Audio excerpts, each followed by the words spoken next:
I need you to do me a favor. Zuri whispered into the stranger's ear. Before he could respond, she kissed him. Deep, desperate, real. She meant it to be fake, just a quick peck to scare off a bad blind date. But the moment Zuri's lips touched his, everything changed.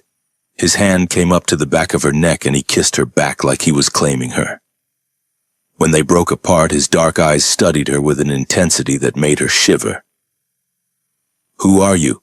he asked with intense dark eyes that made Zuri's knee wobble.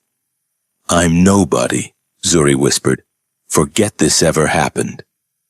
And then she stormed out of the restaurant, ignoring the stares from the small crowd. What she didn't know? The stranger she just kissed in front of a crowded restaurant was Kang Min-jun, billionaire, mafia boss, and the most dangerous man in Korea. One impulsive kiss. One deadly mistake. One action that would definitely destroy them both. Now, before we get into this roller coaster, this is a special shout out to Pamela Harris. Thank you for being absolutely amazing and for supporting this channel. Beauties, if you're ready for a dark romance that will have you screaming at your screen, subscribe to this channel immediately and comment kisses so we can give you a special shout out on our next video. Because baby, we're just getting started. Now let me tell you how it all began with one kiss that changed everything. The upscale restaurant in Gangnam was too fancy for Zuri's comfort. Crystal chandeliers, pretentious wine list, and her best friend Maya sitting across from her with that scheming smile. "I can't believe you set me up on a blind date," Zuri hissed, checking her phone. "With your boss's cousin? Maya, you know I don't do setups." "Girl, you also don't do dating. When's the last time you went out?" Maya sipped her wine. "Besides, Junho is sweet, successful, and he specifically asked about you after seeing you at the company dinner." "That's even creepier." "That's romantic. He's going to be here in—" Maya checked her watch. 5 minutes. Please just give him a chance," Zuri groaned. She'd rather be home in her tiny apartment, eating ramyun and watching crime documentaries. But before she could protest further, Maya's eyes widened. "Oh God, he's here. And he brought flowers. Okay, that's actually cute." Zuri turned to see a man in an ill-fitting suit approaching, holding a bouquet of roses so large it blocked his face. What she could see made her stomach drop. High-waisted pants, a eager puppy dog energy that screamed desperate. Panic set in. She had to get out of this. Her eyes darted around the restaurant and landed on a man sitting alone at the bar. Dark suit, sharp jawline, an aura of danger and sophistication. He was nursing a whiskey, looking completely uninterested in everything around him. Perfect. "I'm so sorry," Zuri whispered to Maya before standing abruptly. "Zuri, what are you—" But Zuri was already moving. She crossed the restaurant with purpose, her heart pounding. The stranger at the bar didn't even look up as she approached. Up close, he was even more intimidating and gorgeous. Sharp features, dark eyes that looked like they held secrets, an expensive watch that probably cost more than her yearly salary. No time for second thoughts. "I need you to do me a favor," she said. The man's eyes lifted slowly, meeting hers. Cold, analytical. The kind of eyes that could see right through you. "I don't do favors," he replied in Korean, his voice deep and smooth like aged whiskey, especially for strangers. "Perfect, because this will only take a second." Before he could respond, before she could talk herself out of it, Zuri cupped his face and kissed him.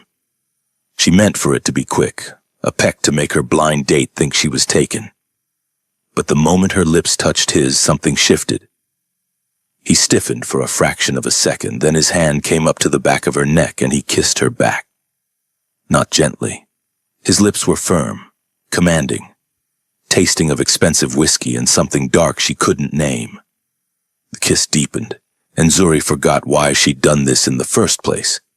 Forgot about the blind date, the restaurant, everything but the way this stranger kissed her like he was claiming her. When they finally broke apart, Both slightly breathless, his dark eyes studied her with an intensity that made her shiver. "Who are you?" His voice was low, dangerous. "Someone who just needed an escape route," Zuri managed, her heart racing. "Thank you for Mr. Kang." They both turned to see a man in a black suit approaching, looking panicked. He bowed deeply, speaking rapidly in Korean. "Sir, I apologize for the interruption, but we have a situation at the—" "Not now, Tae-young," the stranger, Mr. Kang, said quietly. But there was steel in his voice. The suited man paled and backed away immediately. Zuri's instincts kicked in. The expensive suit, the bodyguard, the way everyone in the restaurant suddenly seemed to be avoiding looking in their direction. "You're someone important," she said slowly. "You could say that." His lips curved into something that wasn't quite a smile. "And you just kissed me in a public place. Do you make a habit of kissing dangerous men, Ms.? That's my cue to leave."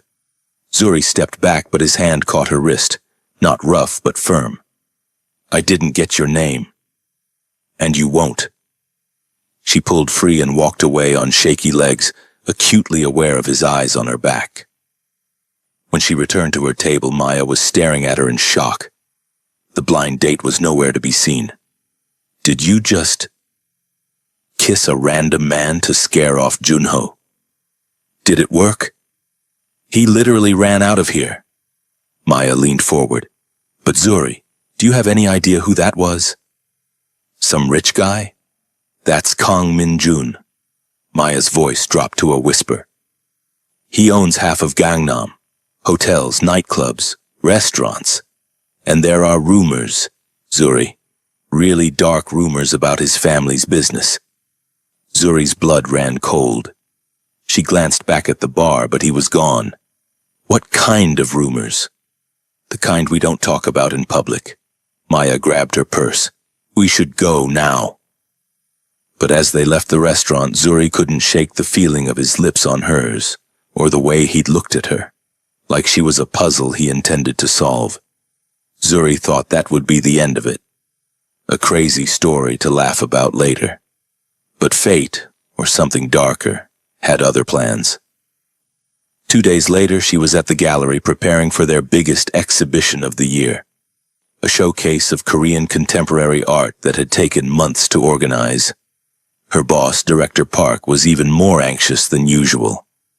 "Everything must be perfect," he kept saying. "Our primary investor is coming personally to preview the collection." "It is perfect," Zuri assured him, adjusting the lighting on a sculpture. "We've triple-checked everything." She was in the back room, updating the catalog, when she heard the commotion. Director Park's voice, overly cheerful and obsequious, the kind of tone he only used for very important people. Curious, Zuri walked out into the main gallery and froze. There, standing in a perfectly tailored black suit, examining one of the paintings with those same intense dark eyes, was him. Kang Min-jun, the man she'd kissed. Their eyes met across the room. His expression didn't change, but something flickered in his gaze. Recognition, interest, something predatory. "Ah, Ms. Williams," Director Park called out, gesturing her over. "Please come meet our most esteemed investor, Mr. Kang Min-jun." "Mr. Kang, this is Zuri Williams, our head curator. She's responsible for this entire exhibition." Zuri's mind raced. She could pretend they'd never met, play it professional. But as she approached and bowed slightly in greeting, Min-jun extended his hand. "Ms. Williams," he said smoothly. "What a unexpected pleasure." His hand was warm, his grip firm, and he held on just a second too long. "Mr. Kang," she replied, keeping her voice steady. "Welcome to the gallery. I've been looking forward to this." His eyes never left hers. "Director Park speaks very highly of your work. He says you have impeccable taste." Was that amusement in his voice? "I do my best to make, informed choices," Zuri said carefully. "Even impulsive ones?" Director Park looked confused. "I'm sorry?" "I was just wondering," Minjun continued, finally releasing her hand. If Ms. Williams makes impulsive decisions in her curatorial work, or if she's more calculated.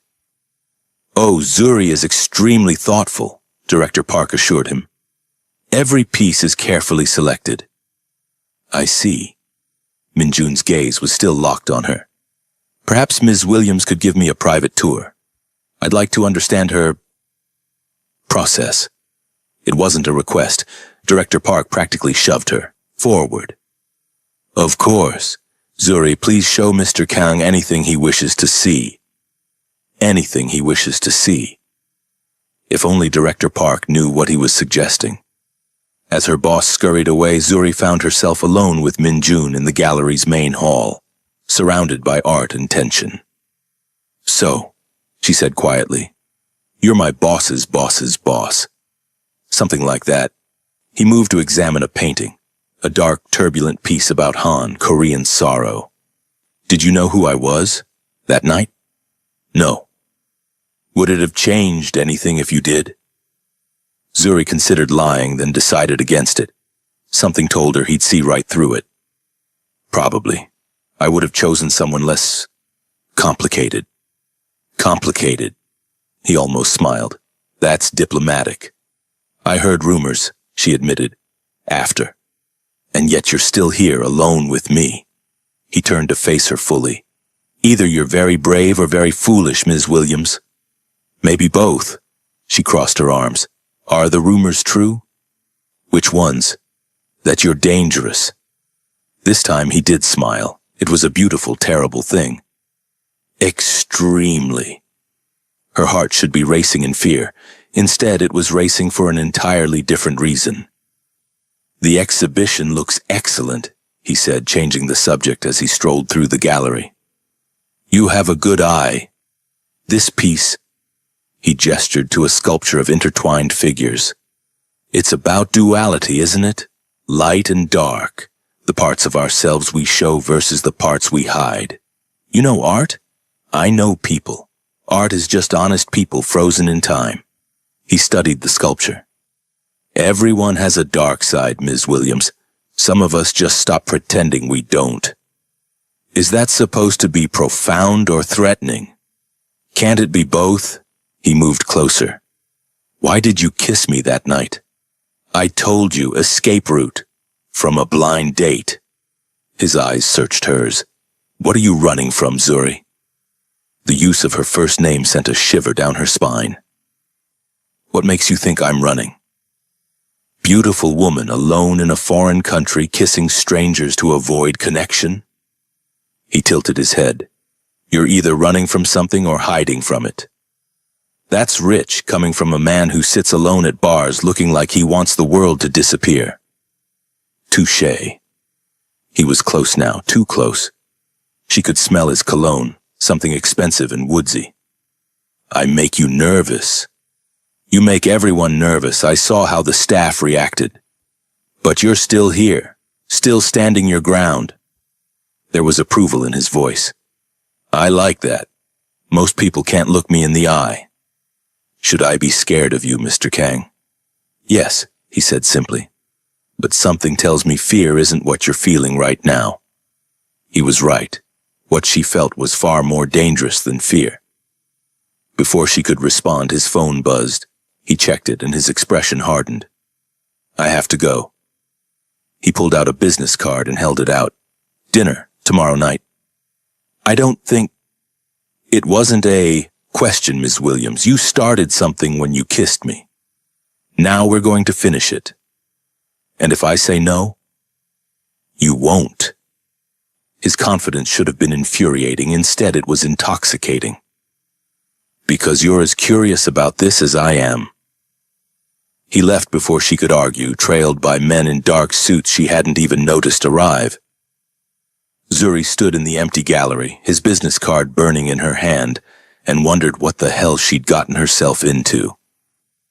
Zuri changed outfits 4 times before settling on a black silk dress, elegant but not trying too hard. She told herself this was just dinner, a curiosity, nothing more. The address on Minjun's card led her to a private restaurant in Itaewon she'd never heard of. No sign outside, just a red door with a discreet intercom. When she pressed it, the door opened immediately. A hostess bowed deeply. "Ms. Williams, Mr. Kang is expecting you." The restaurant was empty except for one table by the floor-to-ceiling windows overlooking Seoul's glittering skyline. Minjun sat there, perfectly still, a glass of wine in his hand. He stood as she approached. "You came," he said. "You sounded pretty confident I would." "I was hoping." He pulled out her chair. "But not certain.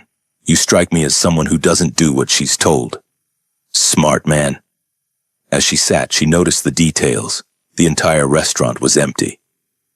"Did you rent out the whole place?" "I own it." He returned to his seat.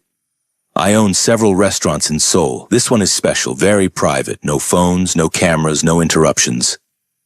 "Should I be worried?" "That depends on what worries you." He poured her wine. "The fact that we're alone, or the fact that you want to be?" Zuri's pulse quickened. "You're very direct. I've found that life is too short for games." His dark eyes held hers. 3 years ago, my closest friend was killed in front of me. One moment we were having dinner, the next... He snapped his fingers. Gone. It taught me that when you want something, you take it. No hesitation. And what do you want, Mr. Kang? Right now? To know everything about you. He leaned back. Zuri Williams, 27 years old. Art history degree from NYU.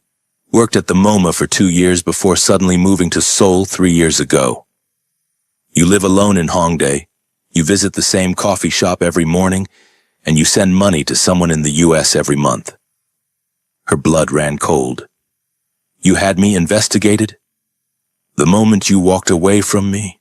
No apology in his voice. I don't let unknowns into my life, Zuri, especially ones who kiss me and disappear. She should leave. This was insane, but instead she met his gaze steadily. If you know everything, then you know why I left New York. Something flickered in his expression. The file said personal reasons. I wanted to hear it from you. Zuri took a long sip of wine. If he wanted the truth, fine. I was engaged. His name was Marcus. Successful lawyer, charming, everything looked perfect from the outside. Her jaw tightened. Until I came home early one day and found him in our bed with my co-worker. When I confronted him, he said I should be grateful someone like him wanted to marry someone like me. Minjun's expression darkened dangerously. Someone like you? A black woman from Brooklyn who grew up on food stamps. The old wound still stung. He made me feel like I should be thankful for his scraps. So I left everything. The job, the friends who took his side, the life I'd built. I wanted to start over somewhere I could just be invisible. You could never be invisible. His voice was rough. And that man was a fool. Probably, but he was right about one thing. I was so desperate to fit into his world that I lost myself. I swore I'd never do that again. Never make myself smaller for someone else's comfort. Good. Minjun raised his glass. I have no interest in small, comfortable things. They ordered food, traditional Korean dishes that kept coming, each more exquisite than the last. As they ate, the conversation flowed easier than it should have. He asked about her work, seeming genuinely interested in her perspectives on art. She asked about his businesses, carefully dancing around the obvious questions. You're wondering if the rumors are true? He said finally, setting down his chopsticks. Are they? Some of them. He wiped his hands deliberately. My family has been in certain businesses for 3 generations. My grandfather started with protection services in post-war Seoul. My father expanded into other ventures. When he was murdered 12 years ago, I took over. How old were you? 20. His voice was emotionless, but his hand tightened on his glass. I watched him die, bullet to the head in our family home. The killer wanted me to see it. Wanted me to know what happens to the weak. You were 20, Zuri said softly. That's not weak. That's tragic. In my world, they're the same thing. He looked out at the Seoul skyline. I spent the next 5 years finding everyone involved. There were 17 men. I killed 14 myself. The other 3, let's just say they wished I'd killed them. He said it so calmly, like discussing the weather. Zuri should be horrified. She was horrified. But she was also seeing the full picture now, the cold exterior, the constant control, the loneliness in his eyes. Why are you telling me this? Because you deserve to know what I am before this goes any further. He turned back to her. I'm not a good man, Zuri. I hurt people. I've done things that would make you sick. I operate outside the law and I don't feel guilty about it. If you're smart, you'll finish this meal and never see me again. And if I'm not smart, then we'll both discover just how dangerous this attraction is. The air between them crackled with tension. Every rational part of Zuri's brain screamed to run. But the irrational part, the part that had kissed a stranger in a restaurant, that had fled to Korea to start over, that was tired of playing it safe, wanted to stay. One more date, she heard herself say. But I have conditions. Interest sparked in his eyes. I'm listening. You don't investigate me anymore. You want to know something, you ask me directly. Agreed. You don't send me expensive gifts or try to buy me. Done. And you're honest with me. Always. I can handle the truth, I can't handle lies. He studied her for a long moment. I can promise you honesty. But Zuri, the truth about my life isn't always safe to know. Then I'll decide what risks I'm willing to take. She stood. Thank you for dinner, Minjun. He stood as well, moving around the table until he was close enough that she could feel his heat. Can I take you home? No. But you can walk me to my cab. Outside the restaurant, Seoul was alive with lights and sound. Minjun's hand rested on the small of her back as they walked to the curb, and even that small touch sent electricity through her. As the taxi pulled up, he caught her hand. Zuri. She turned, and he kissed her. Softer than the first time, but no less intense. His hand cupped her face like she was something precious, and when they broke apart, his forehead rested against hers.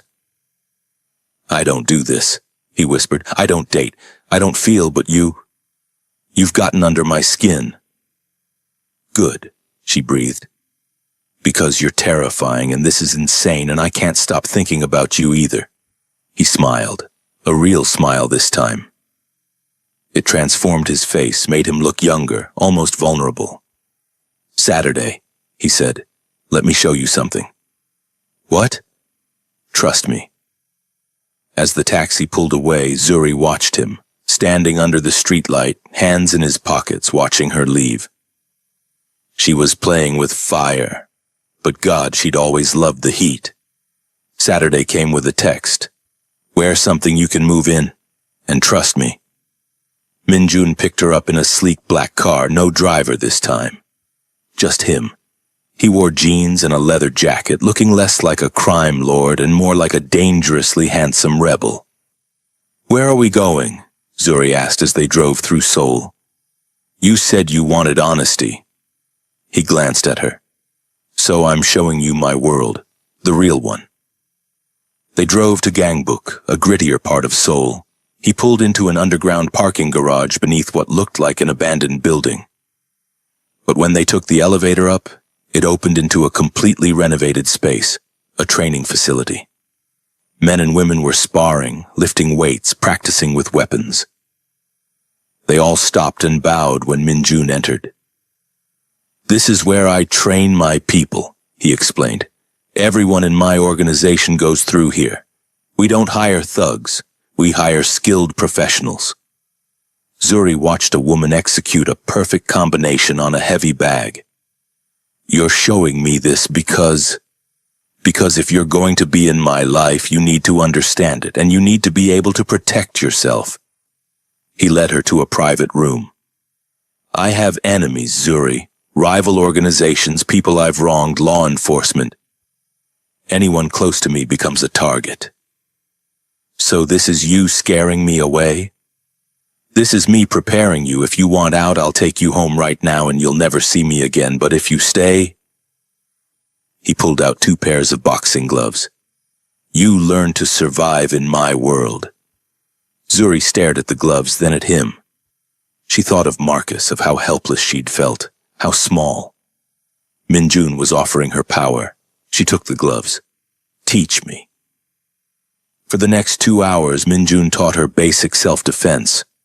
His touch was professional but intimate, adjusting her stance, guiding her movements, his body close to hers. When she finally landed a solid hit on the pad, he grinned with genuine pride.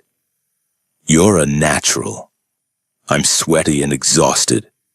You're beautiful. They were standing too close again. His hand came up to tuck a strand of hair behind her ear, and Zuri forgot how to breathe. Minjun. The door burst open. A man rushed in, speaking rapid Korean. Minjun's entire demeanor changed, from warm to ice cold in an instant. Wait here, he told Zuri, already moving. What's wrong? Business. He paused at the door. Tae Young will take you home. I'm not a child to be dismissed. Zuri. His voice was sharp. This is the part of my world you can't be part of. Not yet. Please, trust me. Before she could argue, he was gone. Tae Young, the man from the restaurant, appeared, polite but firm. Ms. Williams, this way, please. Frustrated and worried, Zuri let him escort her out, but as they passed a hallway, she heard raised voices. Minjun's voice, cold and commanding, then a sound that made her blood freeze. A gunshot. She stopped walking. Tae Young gently tried to guide her forward. Ms. Williams, what's happening? Business, please, Mr. Kang would want you safe. In the car ride home, Zuri's mind raced. She'd known intellectually what Minjun was, but hearing that gunshot made it viscerally real. He didn't just run a criminal organization, he killed people. That night, she couldn't sleep. At 2 a.m., her phone rang. I'm sorry. Minjun's voice was tired. For how today ended. Are you okay? I'm fine. We had a problem. It's handled. Handled meaning... Silence, then. Meaning you're safe. That's all that matters to me. Minjun, what happened? One of my suppliers was skimming profits and got sloppy. His carelessness put my people at risk. A pause. He won't be a problem anymore. The words hung in the air. Zuri gripped the phone. Did you kill him? Do you really want to know? She thought about it. Did she? Could she be with someone who killed people even if they were criminals themselves? No, she whispered. Not yet, I need to know you're okay. I'm better now, hearing your voice. She could hear him moving, maybe pouring a drink. Are you having second thoughts? Yes. Honest. I appreciate that. A bitter laugh. Most people lie to me, tell me what I want to hear. I'm terrified of you, Zuri admitted, of what you do, of how you make me feel. This is crazy. We're crazy. We are. A pause. But I can't let you go. I should for your safety, but I won't. Does that make me selfish? Completely. Can you live with that? Zuri looked out at Seoul's lights. Thought about her safe, predictable life. Thought about Minjun's smile, his hands on her waist, the way he looked at her like she was the only thing in the world that mattered. I don't know yet, she said honestly, but I'm not ready to walk away either. Then don't. I'll go as slow as you need. In what world is this slow? We met a week ago. In my world, a week is a lifetime. I've made decisions in seconds that changed everything. His voice softened. You changed everything, Zuri, from the moment you kissed me. After they hung up, Zuri sat in the dark, wondering if she was brave or just foolish. Maybe both. For 3 weeks, Zuri and Minjun existed in a strange bubble. He took her to private dinners, rooftop gardens at midnight, secret spots in Seoul only locals knew. He was teaching her Korean, she was teaching him about art. They talked about everything except his business. She was falling for him, hard. But she should have known peace never lasts. It started with a phone call from her brother, Marcus Jr., named after their father, not her ex. Z, I need to tell you something. He sounded nervous. Marcus showed up at my dorm. Zuri's blood ran cold. Marcus, my ex? Yeah, he was asking about you. Where you are if we're in contact. I didn't tell him anything, but sis. He seemed obsessed. He said you stole from him when you left. I took what was mine. My clothes, my books. He's claiming you took some expensive jewelry he bought you. Says it's worth $50,000 and he's getting lawyers involved. Zuri wanted to scream. The jewelry had been gifts. A necklace, earrings, a bracelet he'd given her for her birthday. She'd left most of it, only taking the pieces that had belonged to her grandmother. He's lying. He's just trying to control you. I know. Her brother sighed. But Z, he found out you're in Seoul. And he said something weird. He said, tell Zuri to be careful about the company she keeps abroad. Some business associates of mine are very interested in her new connections. The world tilted. What does that mean? I don't know, but it felt like a threat. Are you okay? Is there something going on? Zuri thought of Min-jun, of the very visible times they'd been out together. Seoul's high society was small. If someone was watching, they'd know exactly who she was dating. I'm fine, don't worry about me. That's my job. You've been taking care of me forever, let me help. You help by staying in school and staying safe, I'll handle Marcus. But after hanging up, Zuri felt anything but confident. She called Min-jun. He arrived at her apartment within 20 minutes, bringing Tae-young and another guard. His face was dark with anger as she explained. Your ex knows about me? He paced her small living room like a caged tiger. What exactly did your brother say? She repeated Marcus's message. Min-jun pulled out his phone, made a call in rapid Korean, then turned to her. I'm having Marcus investigated. If he's connected to any organizations, I'll know by tomorrow. You think he's involved with people like you? I think he's either very stupid or very dangerous. And I don't take chances with your safety. He cupped her face. Pack a bag. You're staying with me until we know what we're dealing with. I'm not running from my ex again. This isn't running. This is strategy. His eyes were intense. Zuri, if he knows about me and he's making threats, that means one of two things. Either he has connections to rival organizations who could use you against me, or he's bluffing to scare you. Either way, I need you where I can protect you. I can protect myself. You've been training me for 3 weeks. Against men who've been killers for years? He actually looked afraid. Please don't fight me on this. You want independence, I respect that. But this isn't about control. This is about keeping you alive. Zuri wanted to argue, but the fear in his eyes, real, raw fear, stopped her. Okay, a few days until we know what's happening. Relief flooded his face. He kissed her forehead. Thank you.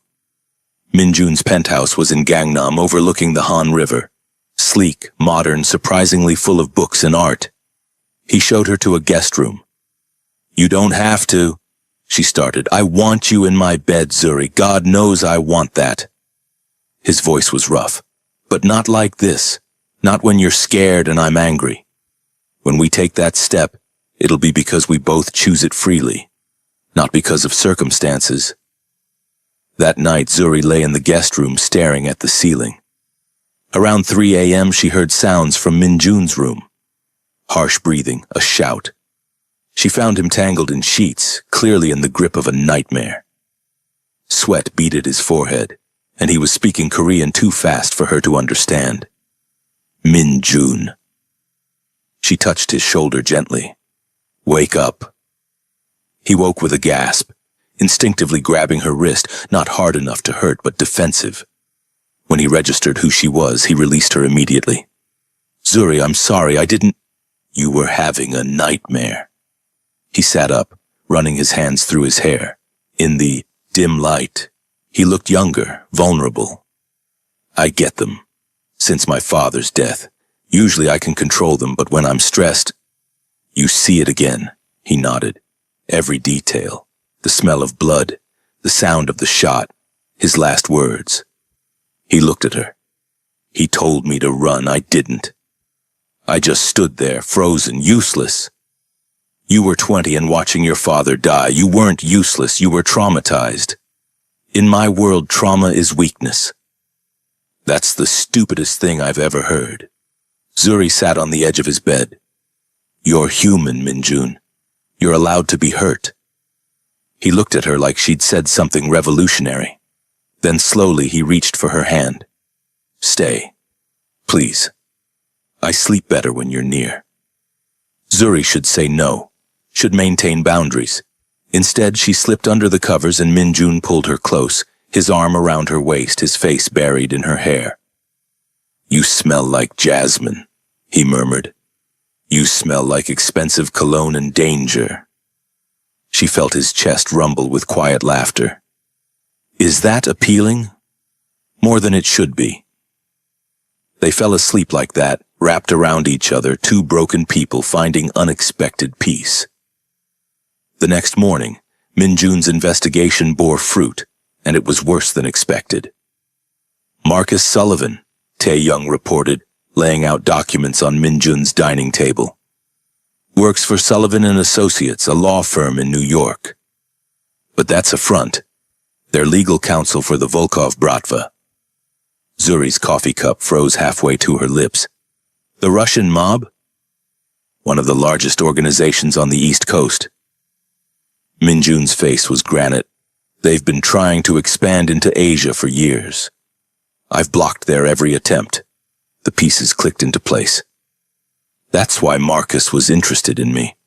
Not because he loved me, but because you were a curator with international connections. He was probably planning to use you to establish legitimate business fronts in Asia. Minjun's voice was ice. And now that you're with me, you're valuable leverage. Or a target. Zuri set down her cup.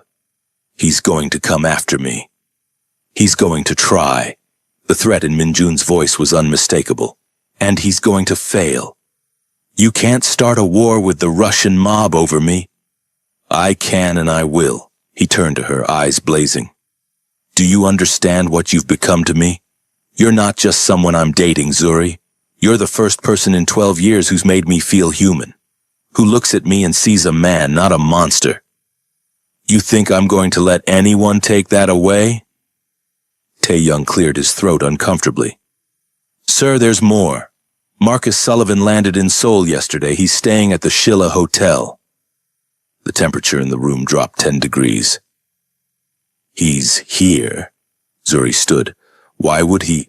To negotiate or threaten. Minjun was already moving, pulling out his phone.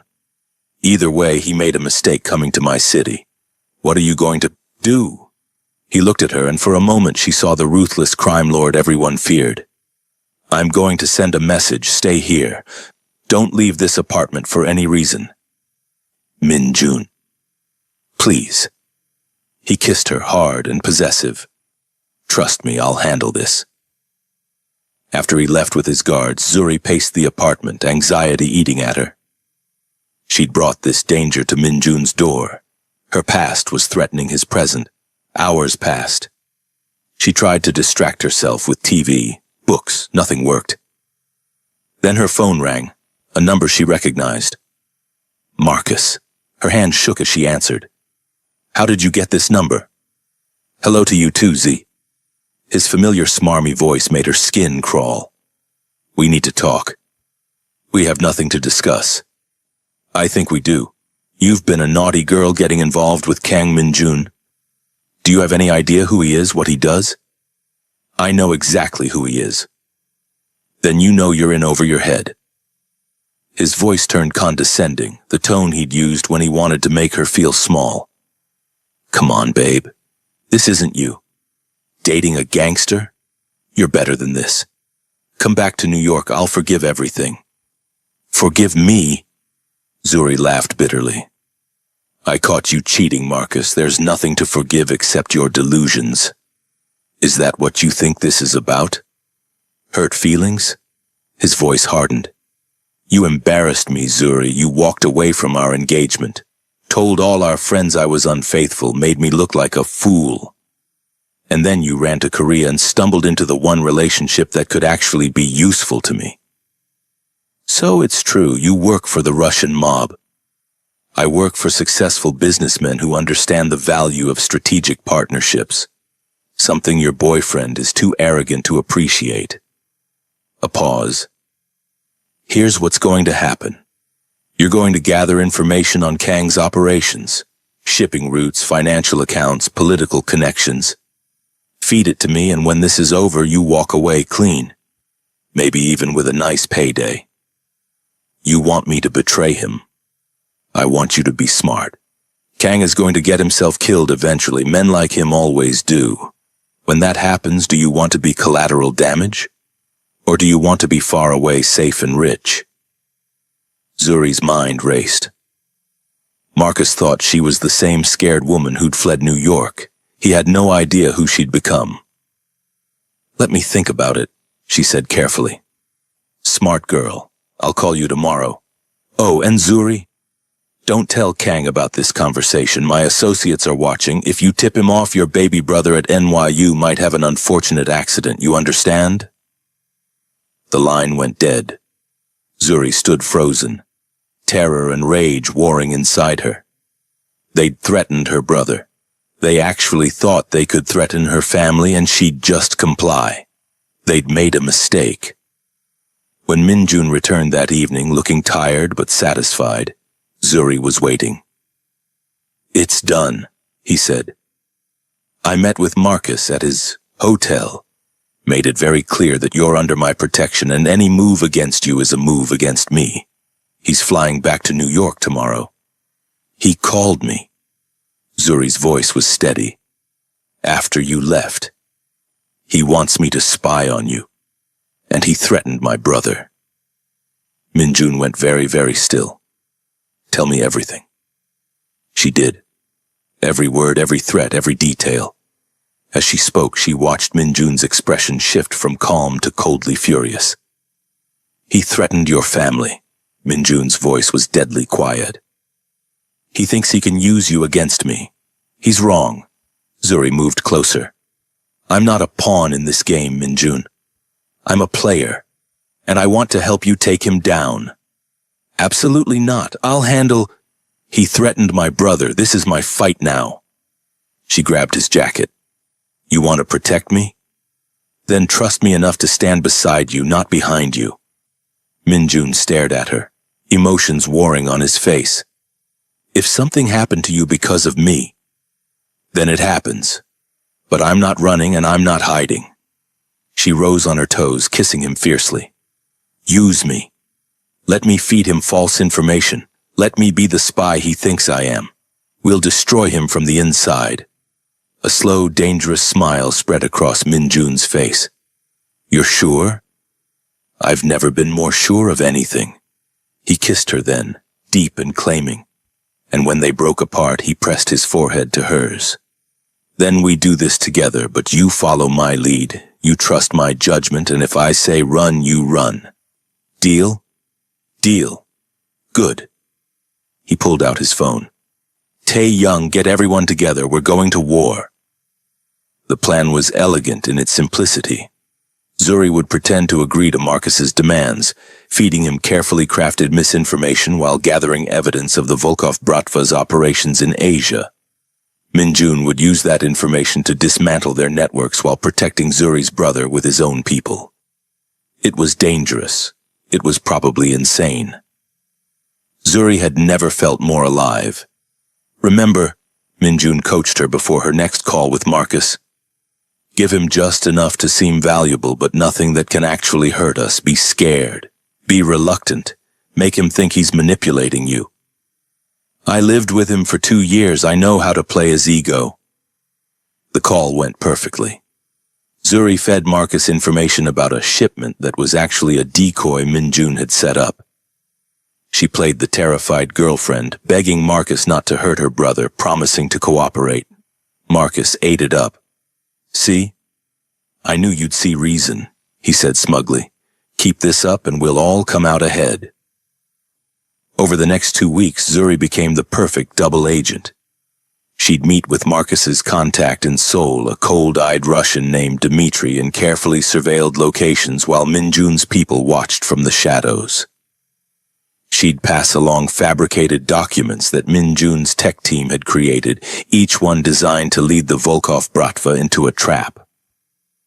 But the danger was real. One slip, one inconsistency, and they'd know she was playing them. The stress showed. Zuri lost weight, had trouble sleeping. Only in Minjun's arms did she find peace. They'd grown closer through the conspiracy, and one night, after a particularly tense meeting with Dmitri, everything came to a head. Minjun was waiting in the car when Tae-young brought her from the meeting site. One look at his face told her something was wrong. "What happened?" she asked as they drove. "Dimitri's suspicious. My people lip-read part of the conversation. He questioned why you're giving up information so easily." Minjun's jaw was tight. "We might need to pull you out." "No, we're too close. Your safety is more important than this operation."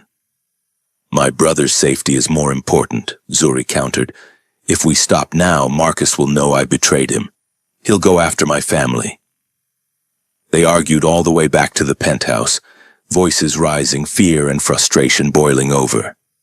Inside, Minjun poured himself a drink with shaking hands. "I can't lose you," he said finally, voice raw. "I've lost everyone I cared about, my father, my mother to grief, my best friend. Everyone I love dies or leaves. I can't watch that happen to you." Zuri crossed to him, taking the glass from his hand and setting it down. "Then don't watch. Be with me. Right now. Right here." She kissed him, and this time, there was no hesitation. No pulling back. Minjun responded with desperate hunger, lifting her up, her legs wrapping around his waist as he carried her to his bedroom. "Are you sure?" he breathed against her neck. "I've never been more sure of anything." They made love with an intensity born of danger and denied desire. Minjun was gentle and fierce by turns, worshipping her body like she was sacred, and when they finally lay tangled in his sheets, hearts racing, Zuri felt fundamentally changed. "I love you," Minjun whispered in the dark. "I didn't think I was capable of it anymore, but I love you, Zuri. I love you too." She traced the scar on his shoulder, a bullet wound from years ago. "All of you. Even the dark parts." "Especially the dark parts?" He smiled slightly. "Especially those." They fell asleep wrapped around each other, and for one perfect night, the danger outside didn't matter. The trap was set for a Friday night. The Volkov Bratva, believing they had insider information, was planning to hijack what they thought was Minjun's largest weapons shipment. In reality, it was a setup. The warehouse was empty except for Minjun's people and the Seoul police, who Minjun had finally brought into the fold with evidence of the Bratva's human trafficking operations.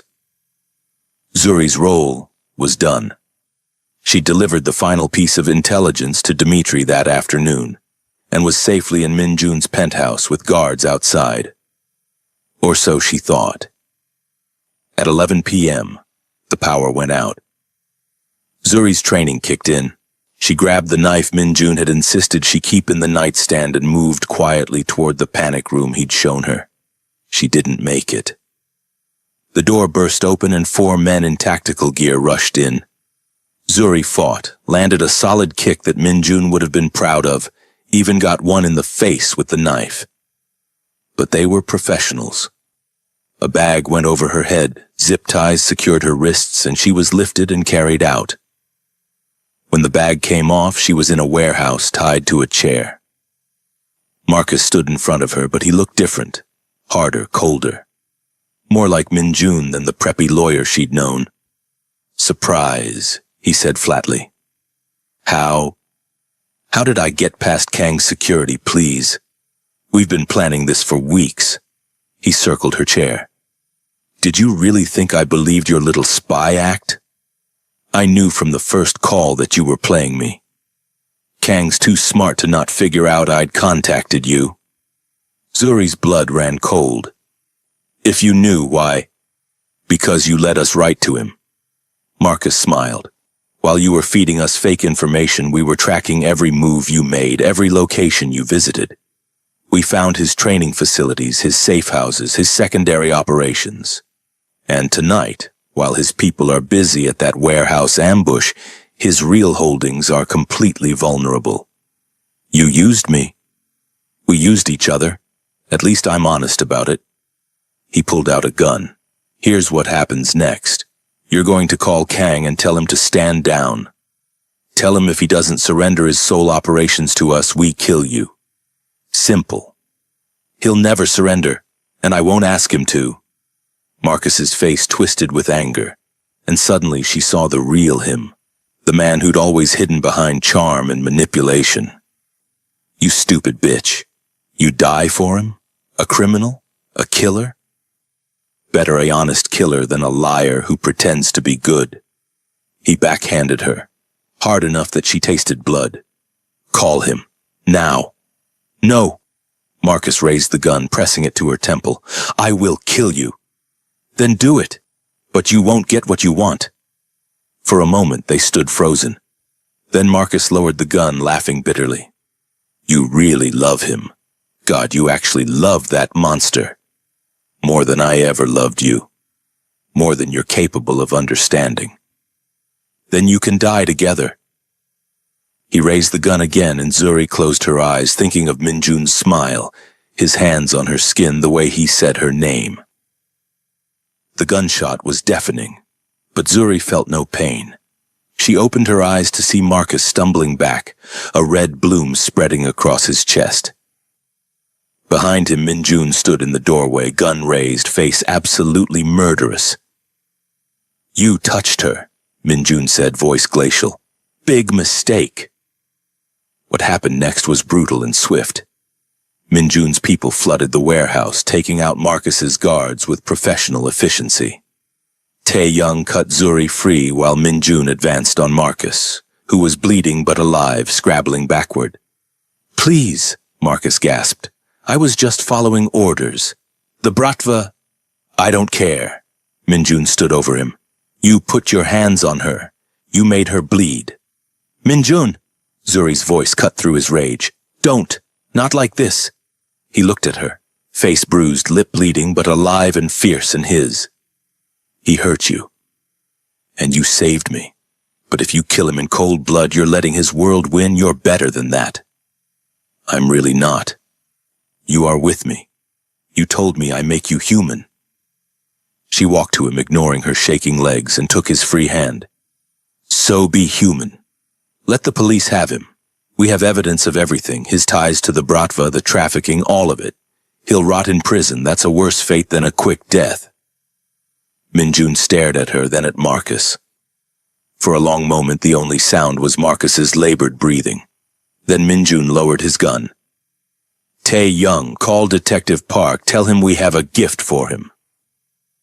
As his people secured Marcus, Minjun pulled Zuri into his arms, checking her over frantically.